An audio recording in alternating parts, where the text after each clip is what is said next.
Hello friends, welcome back to my YouTube channel. ಇವತ್ತಿನ ವಿಡಿಯೋದಲ್ಲಿ ರೈಲ್ವೇನ ಅಸಿಸ್ಟೆಂಟ್ ಲೋಕೋ ಪೈಲಟ್ ಹುದ್ದೆಗಳಿಗೆ ಆನ್ಲೈನ್ ಅಪ್ಲಿಕೇಶನ್ನ ಹೇಗೆ ಹಾಕೋದಂತ ವಿಡಿಯೋದಲ್ಲಿ ಹೇಳ್ಕೊಡ್ತಾ ಹೋಗ್ತೀನಿ. ನೀವೇನಾದರೂ ಹೊಸಬರಾಗಿದ್ರೆ ನಮ್ಮ ಚಾನಲ್ನ ಲೈಕ್ ಮಾಡಿ, ಶೇರ್ ಮಾಡಿ, ಸಬ್ಸ್ಕ್ರೈಬ್ ಮಾಡಿ. ಇಲ್ಲಿ RRBನ ಅಸಿಸ್ಟೆಂಟ್ ಲೋಕೋ ಪೈಲಟ್ ಹುದ್ದೆಗಳಿಗೆ ನಿಮ್ಮ SSLC ಆಗಿರಬೇಕು, ನಿಮ್ಮ ಎಜುಕೇಶನ್ ಕ್ವಾಲಿಫಿಕೇಶನು, ಅಥವಾ IT ಆಗಿರಬೇಕು, ಅಥವಾ ಡಿಪ್ಲೊಮಾ ಆಗಿರಬೇಕು ಅಂಥವ್ರು ಇಲ್ಲಿ ಅಸಿಸ್ಟೆಂಟ್ ಲೋಕೋ ಪೈಲಟ್ ಹುದ್ದೆಗಳಿಗೆ ಆನ್ಲೈನ್ ಅಪ್ಲಿಕೇಶನ್ನ ಹಾಕ್ಬೋದು. ಇಲ್ಲಿ ಫಸ್ಟಿಗೆ ನೀವು ಅಪ್ಲೈ ಈ ವೆಬ್ಸೈಟ್ನ ನಾನು ನನ್ನ ವಿಡಿಯೋ ಡಿಸ್ಕ್ರಿಪ್ಷನ್ ಕೊಡ್ತಾ ಹೋಗ್ತೀನಿ.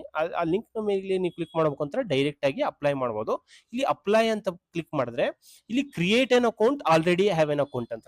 ಇಲ್ಲಿ ನೋಡ್ರಿ, ಇಲ್ಲಿ ಕ್ರಿಯೇಟ್ ಅನ್ ಅಕೌಂಟ್ ಅಂತಂದ್ರೆ ಹೊಸದಾಗಿ ನೀವು ರೈಲ್ವೇಸ್ಗೆ ಆನ್ಲೈನ್ ಅಪ್ಲಿಕೇಶನ್ ಹಾಕ್ತಿದ್ರೆ ಕ್ರಿಯೇಟ್ ಅನ್ ಅಕೌಂಟ್ ನ ಕ್ಲಿಕ್ ಮಾಡಿ.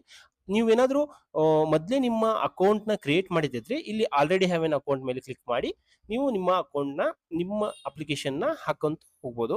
ಇಲ್ಲಿ ನಾನು ಹೊಸದಾಗಿ ಆಗ್ತಿರೋದ್ರಿಂದ ಇಲ್ಲಿ ಕ್ರಿಯೇಟ್ ಅನ್ ಅಕೌಂಟ್ ಅಂತ ಕೊಡ್ತೀನಿ. ಈ ಕ್ರಿಯೇಟ್ ಅನ್ ಅಕೌಂಟ್ ಕೊಟ್ಟಾಗ ಇಲ್ಲಿ ನೋಡ್ರಿ ಒಂದು ಪಾಪಪ್ ಬರ್ತಾಗುತ್ತೆ. Candidates who have already created an account for any CN issued by RRB in 2024 are not required to register again. ಅಂದ್ರೆ ನೀವು RRB ನ ಅಕೌಂಟ್ ನ 2024ರಲ್ಲಿ ರಿಜಿಸ್ಟ್ರೇಷನ್ ಮಾಡಿದಿದ್ರೆ ನೀವು ಮತ್ತೆ ರಿಜಿಸ್ಟ್ರೇಷನ್ ಮಾಡೋಬೇಕು ಅವಶ್ಯಕತೆ ಇರೋದಿಲ್ಲ. ಇಲ್ಲಿ ಓಕೆ ಅಂತ ಕೊಡ್ತೀನಿ ನಾನು. ಇಲ್ಲಿ ಕಂಟ್ರಿ ಆಫ್ ನ್ಯಾಷನಾಲಿಟಿ ಇದೆ, ಇಲ್ಲಿ ಕ್ಲಿಕ್ ಮಾಡಿದಾಗ ಇಲ್ಲಿ ಇಂಡಿಯಾ, ನೇಪಾಲ್, ಭೂತಾನ್ ಇದೆ. ಇದು ನಿಮ್ಮ ಇಂಡಿಯಾದವರಾಗಿದ್ರೆ ಇಂಡಿಯಾ ಸೆಲೆಕ್ಟ್ ಮಾಡಿ, ನೇಪಾಲ್ ಇದ್ರೆ ನೇಪಾಲ್, ಭೂತಾನ್ ಇದ್ರೆ ಭೂತಾನ್ ಸೆಲೆಕ್ಟ್ ಮಾಡ್ರಿ. ಇಲ್ಲಿ ಇಂಡಿಯಾ ಅಂತ ಸೆಲೆಕ್ಟ್ ಮಾಡ್ತೀನಿ. ಇಲ್ಲಿ ನೋಡ್ರಿ, ನಿಮ್ಮ ಫುಲ್ ನೇಮ್ ನ ಇಲ್ಲಿ ಟೈಪ್ ಮಾಡ್ಬೇಕಾಗತ್ತೆ. SSLC ಮಾರ್ಕ್ಸ್ ಕಾರ್ಡ್ ನಲ್ಲಿ ಇರ್ತಕ್ಕಂಥ ಹೆಸರನ್ನೇ ಇಲ್ಲಿ ಟೈಪ್ ಮಾಡ್ಬೇಕಾಗುತ್ತೆ. ನಿಮ್ಮ SSLC ಮಾರ್ಕ್ಸ್ ಕಾರ್ಡ್ ಅಲ್ಲಿ ಹೇಗಿದೆನಾ ಹೆಸರನ್ನ ಅದನ್ನೇ ಟೈಪ್ ಮಾಡ್ಬೇಕಾಗತ್ತೆ. ಇಲ್ಲಿ ಮತ್ತೊಂದ್ಸತಿ ಈ ನಿಮ್ಮ ಫುಲ್ ನೇಮ್ ನ ಟೈಪ್ ಮಾಡ್ಬೇಕಾಗತ್ತೆ. ಇಲ್ಲಿ ನೀವು ಏನಾದ್ರೂ ಚೇಂಜ್ ಮಾಡಿದ್ರೆ ಎಸ್ ಅಂತ ಸೆಲೆಕ್ಟ್ ಮಾಡಿ ನೀವು ಮತ್ತೆ ನೇಮ್ ನ ಎಂಟ್ರಿ ಮಾಡ್ಬೇಕಾಗತ್ತೆ. ಇಲ್ಲಿ ನೋಡ್ರಿ, applicant must possess a gazette notification or relevant legal documentation of for name changes on before prior to the date of submission of online application ಅಂತ ಬರುತ್ತೆ. ಇನ್ ಕೇಸ್ ನೀವು ಮದುವೆ ಆದಾಗ ನಿಮ್ಮ ಹೆಸರನ್ನ ಚೇಂಜ್ ಮಾಡಿರ್ತಕ್ಕಂಥ ಗೆಜೆಟೆಡ್ ಸರ್ಟಿಫಿಕೇಟ್ ಇರುತ್ತಲ್ಲ ಅದನ್ನ ಇಲ್ಲಿ ನೀವು ಲಗತ್ತಿಸಬೇಕಾಗುತ್ತೆ.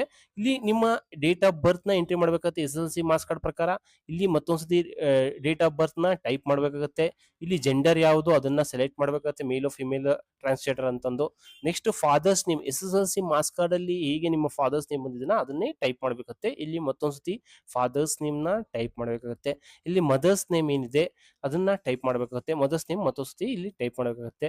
ಇಲ್ಲಿ ಇಮೇಲ್ ಅಡ್ರೆಸ್ ನ ಟೈಪ್ ಮಾಡ್ಬೇಕಾದ್ರೆ ಜನರೇಟ್ ಇಮೇಲ್ OTP ಅಂತ ಕೊಟ್ಟಾಗ ನಿಮ್ಮ ಇಮೇಲಿಗೆ ಒಂದು OTP ಬರುತ್ತೆ. ಆ OTP ನ ಇಲ್ಲಿ ಎಂಟ್ರಿ ಮಾಡಿದಾಗ ನಿಮ್ಮ ಇಮೇಲ್ ಅಡ್ರೆಸ್ ವೆರಿಫೈ ಆಗ್ತಾ ಹೋಗುತ್ತೆ. ಮೊಬೈಲ್ ನಂಬರ್ ನ ಇಲ್ಲಿ ಎಂಟ್ರಿ ಮಾಡ್ಬೇಕಾಗುತ್ತೆ. ಜನರೇಟ್ ಮೊಬೈಲ್ OTP ಅಂತ ಕೊಟ್ಟಾಗ ಇಲ್ಲಿ ನಿಮ್ಮ ಮೊಬೈಲಿಗೆ ಒಂದು OTP ಬರುತ್ತೆ. ಆ OTP ನ ಎಂಟ್ರಿ ಮಾಡಿದಾಗ ನಿಮ್ಮ ಮೊಬೈಲ್ ನಂಬರ್ ವೆರಿಫೈ ಆಗ್ತಾ ಹೋಗುತ್ತೆ.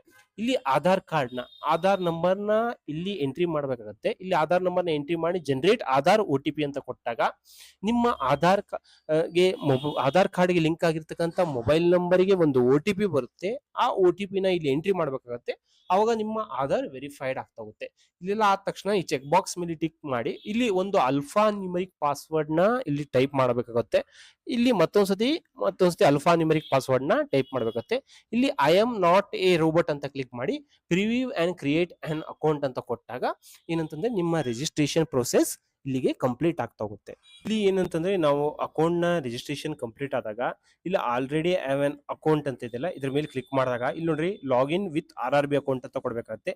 ಇಲ್ಲಿ ಏನಿಲ್ಲ, ನಿಮ್ಮ ಮೊಬೈಲ್ ನಂಬರ್ ನ ಎಂಟ್ರಿ ಮಾಡಬೇಕು ಅಥವಾ ಇಮೇಲ್ ಅಡ್ರೆಸ್ ನ ಎಂಟ್ರಿ ಮಾಡಿ ನೀವು ಪಾಸ್ವರ್ಡ್ ಏನ್ ಸೆಟ್ ಮಾಡಿರ್ತೀರ ರಿಜಿಸ್ಟರ್ ಮಾಡಬೇಕಾದ್ರೆ ಅದನ್ನ ಹಾಕಿ ಇಲ್ಲಿ I am not A robot ಅಂತ ಕ್ಲಿಕ್ ಮಾಡಿ ಇಲ್ಲಿ ಲಾಗಿನ್ ಕೊಟ್ರೆ ನೀವು ಲಾಗಿನ್ ಆಗ್ತಾ ಹೋಗ್ತೀರಾ. ಲಾಗಿನ್ ಆದಾಗ ನಿಮ್ಗೆ ಇಂಟರ್ಫೇಸ್ ತೋರಿಸ್ತಾ ಹೋಗುತ್ತೆ ಈ ತರ. ಇಲ್ಲಿ ಏನಿಲ್ಲ, ನಿಮ್ಮ ಜನರಲ್ ಇನ್ಸ್ಟ್ರಕ್ಷನ್ಸ್ ಅಂತ ಇದೆಯಲ್ಲ ಇದ್ರ ಮೇಲೆ ಕ್ಲಿಕ್ ಮಾಡಿದ್ರೆ ಇಲ್ಲಿ ಈ ತರ ತೋರಿಸ್ತಾ ಹೋಗುತ್ತೆ. ಜನರಲ್ ಇನ್ಸ್ಟ್ರಕ್ಷನ್ಸ್ ನ ಎಲ್ಲ ಓದ್ಕೋಬೇಕಾಗತ್ತೆ. ನೀವು ಆನ್ಲೈನ್ ಅಪ್ಲಿಕೇಶನ್ ಅಂತ ಕ್ಲಿಕ್ ಮಾಡಿದಾಗ ಇಲ್ಲಿ ನಿಮ್ಮ ಯಾವ RRB ಅಲ್ಲಿ ವೇಕೆನ್ಸೀಸ್ ಖಾಲಿ ಇದಾವ ಅಂತ ತೋರಿಸ್ತಾ ಹೋಗುತ್ತೆ. ನೀವು ನೋಟಿಫಿಕೇಶನ್ ನ ರೆಫರ್ ಮಾಡಿದ್ರೆ ಯಾವ RRB ಅಲ್ಲಿ ವೇಕೆನ್ಸಿ ಜಾಸ್ತಿ ಇದಾವ ಅಂತ ಗೊತ್ತಾಗ್ತಾ ಆಗುತ್ತೆ. ಯಾವ RRB ಅಲ್ಲಿ ಜಾಸ್ತಿ ವೇಕೆನ್ಸೀಸ್ ಇದಾವಲ್ಲ ಅಲ್ಲಿ ನೀವು ಸೆಲೆಕ್ಟ್ ಮಾಡಿ ಅಪ್ಲೈ ಮಾಡ್ಬೋದು. ಅಥವಾ ನಿಮ್ಮ ಹತ್ತಿರದ RRB ಯಾವ್ದಿದೆ, ಇಲ್ಲಿ ಬೆಂಗಳೂರು RRB ಅಂತೂ ಇಲ್ಲ, ಹಾಗಾಗಿ ನಾನು ಇಲ್ಲಿ ಯಾವ್ದೋ ಒಂದು ಚೆನ್ನೈ ಅಂತ ಸೆಲೆಕ್ಟ್ ಮಾಡ್ತೀನಿ. RRB ಹತ್ರ ಇದೆ, ಅದರಿಂದ ಇದನ್ನ ಸೆಲೆಕ್ಟ್ ಮಾಡ್ತೀನಿ. ಇಲ್ಲಿ I am not currently debarred by any RRB or RRC ಅಂತ ಸೆಲೆಕ್ಟ್ ಮಾಡಿ ಇಲ್ಲಿ ನೆಕ್ಸ್ಟ್ ಅಂತ ಕೊಡ್ತೇನೆ. ಇಲ್ಲಿ ನೆಕ್ಸ್ಟ್ ಕೊಟ್ಟಾಗ ನೀವೇನಾದ್ರೂ ಅಪ್ಲಿಕೇಶನ್ ಹಾಕಿದ್ರೆ ನಿಮ್ ಡಾಟಾ ಎಲ್ಲ ಫೆಚ್ ಆಗ್ತಾ ಹೋಗುತ್ತೆ.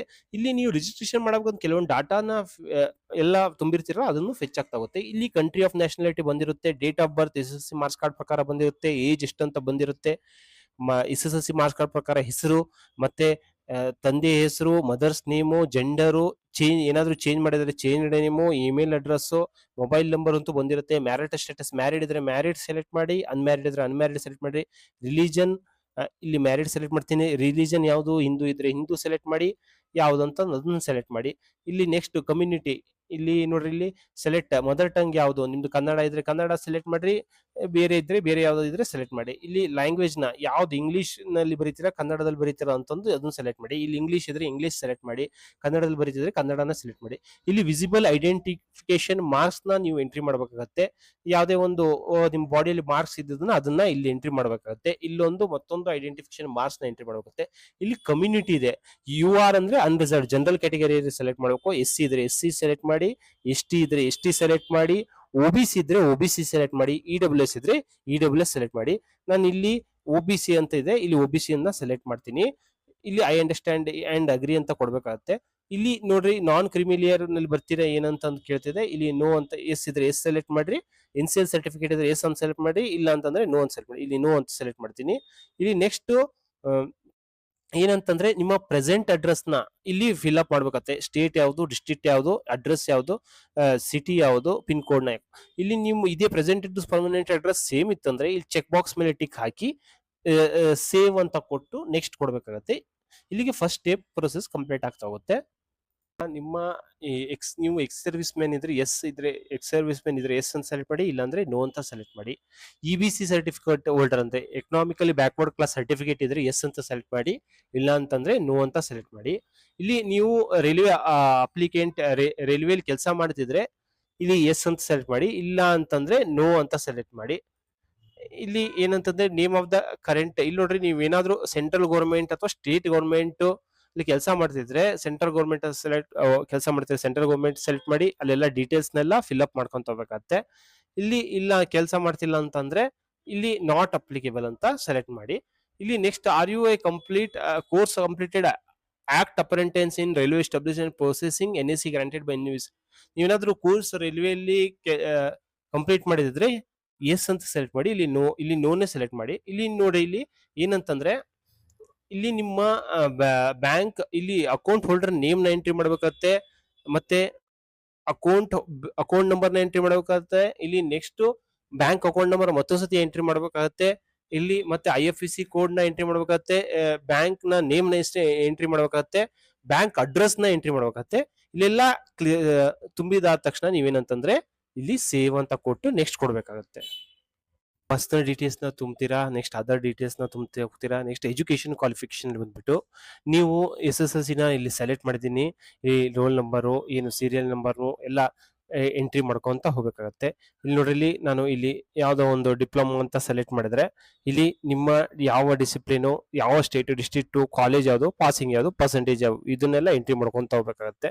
ಅದೇ ತರ ನಾನು ಇಲ್ಲಿ ನೋಡ್ರಿ ಎಸ್ ಎಸ್ ಎಲ್ ಸಿ ನ ಸೆಲೆಕ್ಟ್ ಮಾಡಿದ್ರೆ ಇಲ್ಲಿ ಯಾವ ಕ್ವಾಲಿಫಿಕೇಶನ್, ಸ್ಟೇಟು, ಡಿಸ್ಟ್ರಿಕ್ಟ್ ಯಾವುದು, ಯಾವ board, roll number, date of passing, S S L C certificate, serial ನಂಬರ್ನ ಇಲ್ಲೆಲ್ಲ ಎಂಟ್ರಿ ಮಾಡಿ ಇಲ್ಲಿ ಏನಂತಂದ್ರೆ ಅಪ್ಡೇಟ್ ಕೊಡ್ಕೊಂತ ಹೋಗ್ಬೇಕಾಗತ್ತೆ. ಇಲ್ಲಿ ನಿಮ್ಮ ಕ್ವಾಲಿಫಿಕೇಶನ್ ಏನೇನಿದೆ ಅದನ್ನೆಲ್ಲ ತುಂಬ್ಕೊಂತ ಹೋಗ್ಬೇಕಾಗತ್ತೆ, ಅಪ್ಡೇಟ್ ಅಂತ ಕೊಡ್ಬೇಕಾಗತ್ತೆ. ಇಲ್ಲಿ ನೆಕ್ಸ್ಟ್ ಎಲ್ಲ ಆದ ತಕ್ಷಣ ಏನಂತಂದ್ರೆ ನೆಕ್ಸ್ಟ್ ಕೊಡ್ಬೇಕಾಗತ್ತೆ. ಇಲ್ಲಿ ಪರ್ಸನಲ್ ಡೀಟೇಲ್ಸ್ ನ ತುಂಬದೆ, ಅದರ್ ಎಜುಕೇಶನಲ್ ಡೀಟೇಲ್ಸ್ ನ ಅದರ್ ಡೀಟೇಲ್ಸ್ ನ ತುಂಬದೆ, ಎಜುಕೇಶನಲ್ ಕ್ವಾಲಿಫಿಕೇಶನ್ ಎಲ್ಲ ತುಂಬಿದ ತಕ್ಷಣ ಇಲ್ಲಿ ನೋಡಿ, ಇಲ್ಲಿ ಯಾವ ತರದ ಒಂದು ಫೋಟೋನ ನೀವು ಅಪ್ಲೋಡ್ ಮಾಡ್ಬೇಕಂತಂದ್ರೆ ಕಲರ್ ಪಾಸ್ಪೋರ್ಟ್ ಸೈಜ್ ಫೋಟೋನ ಅಪ್ಲೋಡ್ ಮಾಡಬೇಕಾಗುತ್ತೆ. ಅದನ್ನು ವೈಟ್ ಬ್ಯಾಕ್ ಗ್ರೌಂಡ್ ಇರ್ತಕ್ಕಂಥ ಫೋಟೋನ ಅಪ್ಲೋಡ್ ಮಾಡಬೇಕಾಗುತ್ತೆ. 2 ತಿಂಗಳು ಹಳೇದಾಗಿರ್ತಕ್ಕಂಥ ಫೋಟೋನ ಮಾತ್ರ ನೀವು ಅಪ್ಲೋಡ್ ಮಾಡ್ಬೇಕಾಗತ್ತೆ. ಇಲ್ಲಿ ನೋಡ್ರಿ, ಸೈಜ್ ಬಂದ್ಬಿಟ್ಟು 35mm ಇಂಟು 45mm ಅಥವಾ 320 ಇಂಟು 240 ಪಿಕ್ಸೆಲ್ಸ್ ಇರಬೇಕಾಗತ್ತೆ. JPG ಅಥವಾ JPEG ಫಾರ್ಮೇಟ್ ಅಲ್ಲಿ ಇರಬೇಕಾಗತ್ತೆ.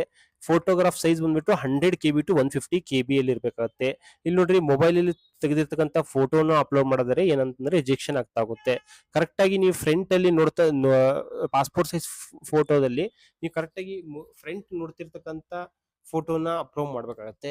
ಇಲ್ಲಿ ನೋಡ್ರಿ, ಇಲ್ಲಿ ಯಾವುದೇ ತರದ ಮಾಸ್ಕ್ ಮತ್ತೆ ಕ್ಲೋತ್ ಮತ್ತೆ ಶಾಡೋ ಬಿದ್ದಿರ್ತಕ್ಕಂಥ ಫೋಟೋನ ಅಪ್ಲೋಡ್ ಮಾಡಬಾರ್ದು. ಮತ್ತೆ ಯಾವುದೇ ತರದ ನೋಡ್ರಿ, ಇಲ್ಲಿ ಎಲ್ಲ ಮುಖ ಎಲ್ಲ ಕರೆಕ್ಟ್ ಆಗಿ ಕಾಣ್ತಿರ್ಬೇಕಾಗುತ್ತೆ, ಮುಖ ಮತ್ತು ಕಣ್ಣು ಎಲ್ಲ. ಇಲ್ಲಿ ಏನಂತಂದ್ರೆ ನೀವು ಏನಾದ್ರೂ glasses in case the candidate wears glass then the photographer should not any glare.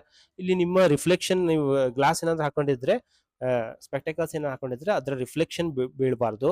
ಇಲ್ಲಿ ನೋಡ್ರಿ, any divisions in upload passport size photo other than standard specification mention will be lead rejections. ನೀವೇನಾದ್ರೂ ತಪ್ಪು ಫೋಟೋನ ಅಪ್ಲೋಡ್ ಮಾಡಿದ್ರೆ ಏನಂತಂದ್ರೆ, ಇಲ್ಲಿ ಹೇಳಿರ್ತಕ್ಕಂಥ specification ಪ್ರಕಾರ ನೀವು ಅಪ್ಲೋಡ್ ಮಾಡಿಲ್ಲ ಅಂತಂದ್ರೆ ಏನಂತಂದ್ರೆ ನಿಮ್ಮ ಏನಂತಂದ್ರೆ ಫೋಟೋನ ರಿಜೆಕ್ಟ್ ಮಾಡಲಾಗುತ್ತದೆ. ಇಲ್ಲಿ ನೆಕ್ಸ್ಟ್ ಸಿಗ್ನೇಚರ್ನ ಹೆಂಗಿರ್ಬೇಕಂತಂದ್ರೆ, ಇಲ್ಲಿ ನೋಡ್ರಿ, signature the applicant has to sign on white paper with a black ink pen. Black ink pen ಅಲ್ಲಿ ಇಲ್ಲಿ ನೋಡ್ರಿ 50 mm ಇಂಟು 20 mm ಒಳಗಡೆ ಇರ್ತಕ್ಕಂಥ ಸೈಜ್ ಒಳಗಡೆ ಆ ಬಾಕ್ಸ್ ವೈಟ್ ಪೇಪರ್ ಅಲ್ಲಿ ಸೈನ್ ಮಾಡಿ, ಬ್ಲಾಕ್ ಇಂಕ್ ಇಂದ ಅದು ರನ್ನಿಂಗ್ ಲೆಟರ್ ನಲ್ಲಿ ಸೈನ್ ಮಾಡಿ ಅದನ್ನ ಅಪ್ಲೋಡ್ ಮಾಡ್ಬೇಕಾಗುತ್ತೆ. ಇಲ್ಲಿ ನೋಡ್ರಿ, signature must be in running letters and not in block letters. Block letter capital letters ಅಲ್ಲಿ ಇರಬಾರ್ದು, ರನ್ನಿಂಗ್ ಲೆಟರ್ಸ್ ಅಲ್ಲಿ ಇರಬೇಕಾಗುತ್ತೆ. ಇಲ್ಲಿ ನೋಡ್ರಿ, JPG ಅಥವಾ JPG ಫಾರ್ಮೆಟ್ ಅಲ್ಲಿ ಇರಬೇಕಾಗುತ್ತೆ. ನೋಡ್ರಿ, ಸೈಜ್ ಬಂದ್ಬಿಟ್ಟು 30 KB ಟು 49 KB ಇರಬೇಕಾಗುತ್ತೆ. ಸಿಗ್ನೇಚರ್ ನೋಡ್ರಿ, signature must B of the applicant only, not of the other person. ಇಲ್ಲಿ ನೋಡ್ರಿ, ನೀವು ಸಿಗ್ನೇಚರ್ನ ಇಲ್ಲಿ ಅಪ್ಲಿಕೇಶನ್ ಅಪ್ಲೋಡ್ ಮಾಡಬೇಕಾದ್ರೆ ಏನ್ ಸಿಗ್ನೇಚರ್ ಮಾಡಿರ್ತೀರಲ್ಲ, ನೀವು ಎಕ್ಸಾಮ್ ಬರೀಬೇಕಾದ್ರೂ ಅಲ್ಲಿ ಹೋದಾಗ ಅದನ್ನೇ ಸೈನ್ ಮಾಡಬೇಕಾಗುತ್ತೆ ನಿಮ್ಮ ಹಾಲ್ ಟಿಕೆಟ್ ಅಲ್ಲಿ. ಇನ್ ಕೇಸ್ ನೀವೇನಾದ್ರೂ ಇಲ್ಲೊಂದು ಸೈನ್ ಮಾಡಿದ್ರೆ, ಸುಮ್ಮನೆ ಏನೋ ಒಂದು ಇಲ್ಲಿ ಸೈನ್ ಮಾಡಿ ಅಪ್ಲೋಡ್ ಮಾಡಿದ್ರೆ, ನೆಕ್ಸ್ಟ್ ಅಲ್ಲಿ ಎಕ್ಸಾಮ್ ಹೋದಾಗ ಬೇರೆ ಸೈನ್ ಮಾಡಿ ಮಾಡಿದ್ರೆ ಏನಾಗ್ತಾ ಹೋಗುತ್ತೆ ಅಂತಂದ್ರೆ, ನಿಮ್ಮ ಅಪ್ಲಿಕೇಶನ್ ರಿಜೆಕ್ಷನ್ ಆಗ್ತಾ ಹೋಗುತ್ತೆ. ಇಲ್ಲಿ ನೋಡ್ರಿ, ಇಲ್ಲಿ ನೋಡ್ರಿ 60 ಪಿಕ್ಸೆಲ್ ಇನ್ನು 140 ಪಿಕ್ಸೆಲ್. ಇಲ್ಲಿ ನೋಡ್ರಿ ಏನಂತಂದು ಇಲ್ಲೆಲ್ಲ ಅಪ್ಲೋಡ್ ಮಾಡ್ತಾ ಆದ ತಕ್ಷಣ ಇಲ್ಲಿ ಏನಂತಂದ್ರೆ ನೆಕ್ಸ್ಟ್ ಕೊಡ್ಬೇಕಾಗತ್ತೆ, ಸೇವ್ ಕೊಟ್ಟು ನೆಕ್ಸ್ಟ್ ಕೊಡ್ಬೇಕಾಗತ್ತೆ. ಇಲ್ಲಿ ನೆಕ್ಸ್ಟ್ ನಾನು ಇಲ್ಲಿ ಫಸ್ಟ್ ಪರ್ಸನಲ್ ಡೀಟೇಲ್ಸ್ ನ ಎಂಟ್ರಿ ಮಾಡಿದ್ದೀನಿ, ಅದರ್ ಡೀಟೇಲ್ಸ್ ನ, education, qualification, next profile documents ನ ಅಂದ್ರೆ ಫೋಟೋನ, ಸಿಗ್ನೇಚರ್ ನ ಅಪ್ಲೋಡ್ ಮಾಡಿದ್ದೀನಿ. ಇದನ್ನ ಸೇವ್ ಅಂಡ್ ನೆಕ್ಸ್ಟ್ ಕೊಟ್ಟಾಗ ನೆಕ್ಸ್ಟ್ ಪ್ರಿಫರೆನ್ಸ್ ಬರ್ತಾ ಹೋಗುತ್ತೆ. ನಾನು ಚೆನ್ನೈ ಡಿವಿಷನ್ ನ ಸೆಲೆಕ್ಟ್ ಮಾಡಿದ್ದೀನಿ ಲೋಕೋ ಪೈಲಟ್ಗೆ. ಇಲ್ಲಿ ಏನಂತಂದ್ರೆ ನೀವು ಯಾವ್ಯಾವ ಪೋಸ್ಟ್ ಖಾಲಿ ಇದೆ ಅಂತ ಬರ್ತಾ ಹೋಗುತ್ತೆ, ಅಲ್ಲಿ ನೀವು ಸೆಲೆಕ್ಟ್ ಮಾಡಿ ನೆಕ್ಸ್ಟ್ ಕೊಟ್ರೆ ನೆಕ್ಸ್ಟ್ ಪ್ರಿವ್ಯೂ ಬರ್ತಾ ಹೋಗುತ್ತೆ. ಪ್ರಿವ್ಯೂ ನಲ್ಲಿ ನೀವು ಎಲ್ಲ ಡೀಟೇಲ್ಸ್ ನ, ಪರ್ಸನಲ್ ಡೀಟೇಲ್ಸ್ ನ, ಎಜುಕೇಶನ್ ಡೀಟೇಲ್ಸ್ ನ, ಮೊಬೈಲ್ ನಂಬರ್ ನ, ಇಮೇಲ್ ಐಡಿ ನ ಎಲ್ಲ ಕರೆಕ್ಟ್ ಆಗಿ ತುಂಬಿದಿರಿಲ್ಲ ನೋಡಿ ನೆಕ್ಸ್ಟ್ ಸಬ್ಮಿಟ್ ಕೊಡ್ಬೇಕಾಗತ್ತೆ. ನೆಕ್ಸ್ಟ್ ಸಬ್ಮಿಟ್ ಕೊಟ್ಟಾದ ತಕ್ಷಣ ನೀವು ಪೇಮೆಂಟ್ ಮಾಡ್ಬೇಕಾಗತ್ತೆ. ಪೇಮೆಂಟ್ ಏನಂತಂದ್ರೆ, OBC ಕ್ಯಾಟಗರಿ ಅವರು ಇದ್ರೆ ಅದರಲ್ಲೂ ಜೆಂಟ್ಸ್ ಇದ್ರೆ 500 rupees ಫೀಸ್ ನ ಪೇಮೆಂಟ್ ಮಾಡ್ಬೇಕಾಗತ್ತೆ. ಅದೇ ತರ ಲೇಡೀಸ್ ಇದ್ರೆ 250 rupees ಫೀಸ್ ನ ಪೇಮೆಂಟ್ ಮಾಡ್ಬೇಕಾಗತ್ತೆ. ಈ ವಿಡಿಯೋ ನಿಮ್ಗೆ ಇಷ್ಟವಾದಲ್ಲಿ ನಮ್ಮ ಚಾನಲ್ನ ಲೈಕ್ ಮಾಡಿ, ಶೇರ್ ಮಾಡಿ, ಸಬ್ಸ್ಕ್ರೈಬ್ ಮಾಡಿ. Thank you.